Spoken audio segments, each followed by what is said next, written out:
என் பேர் ராமங்க. நான் பிறந்தது வளர்ந்தது எல்லாம் காளிதிம்பதாங்க. காளிதிம்பத்தில் பிறந்து இப்போ இங்கேயே தான் நாங்கள் இருக்கிறோங்க. இது விவசாயம் நான் பண்ணிகிட்டு இருந்தேங்க. அதில் இப்போ 6 மாதம் விவசாயம் பண்ணுவோங்க.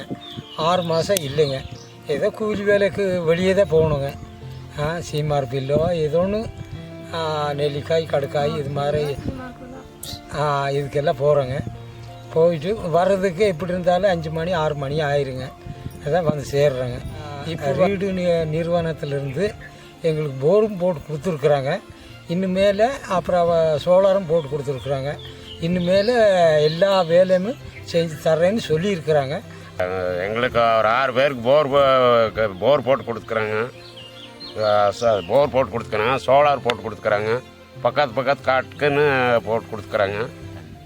தண்ணி வசதி அந்த காலத்தில் மழையில் நம்பி தான் விவசாயம் பண்ணிட்டு இருந்தோம். இப்போ நம்மளுக்கு இப்போ வயசு 40 ஆகுது. அந்த காலத்தில் மழையில் நம்பி விவசாயம் பண்ண இப்போ ஒரு போர் போட்டு கொடுத்ததில் எங்களுக்கு ஒரு சந்தோஷமாக எங்களுக்கு ஒரு இருக்கிறோங்க. அதுபோல் எங்களுக்கு சோலார் பிளேட் வரை போட்டு கொடுத்துக்குறாங்க. விவசாயம் இந்த வெயில் காலத்தில் தான் எங்களுக்கு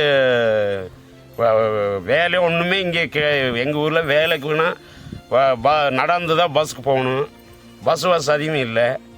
அது போலாங்க நம்ம வேலை நமக்கு எப்போவுமே வேலை கிடைக்காது.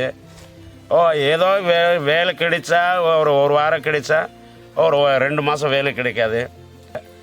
விவசாயம் நம்மளுக்கு இதை இப்போ காட்டுக்கு போர் போட்டு கொடுத்ததுனால எங்களுக்கு ஒரு சரியாத பெருமையாக இருக்குது, சந்தோஷமாக இருக்குது. எங்கள் தாத்தா எங்கள் அப்பா காலத்தில் இந்த மாதிரி போர் போட்டதுமே எங்களுக்கு இல்லை. அந்த காலத்தில் தான் அப்பா அம்மா எங்களை எப்படி நல்லா படிக்க வைக்கிறேன்னு பாடுபட்டாங்க. நம்ம அந்த முயற்சி நாங்கள் எடுக்கலை. ஆனால் இப்போ அளவுக்கு எங்களுக்கு போர் போட்டு கொடுத்தனால எங்களுக்கு சந்தோஷம் இருக்குது. எங்கள் பசங்களோ எங்கள் குழந்தைகளுக்கோ இந்த 2025 நம்ம காலத்தில் இப்போ எங்களுக்கு போர் போட்டதில் இருந்து எங்களுக்கு ஒரு சந்தோஷமாக இருக்கிறோம். ஏதோ பீன்ஸ் ஏதோ காய்கறி தற்காரி போட்டு நாங்களே இதில் ஒரு வேலைக்கு போனால் 1 வாரம் போனால் 3 மாதம் வேலை கிடைக்காது. இதே காட்டில் நம்ம ஏதோ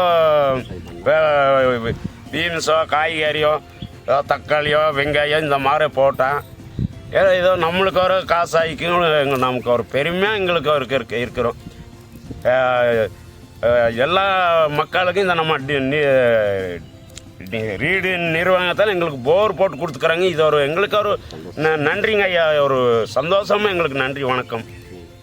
ரீடு நிறுவனத்துக்கு எங்களுக்கு போர் போட்டு கொடுத்ததுக்கு ரீடு நிறுவனத்துக்கு ரொம்ப நன்றி.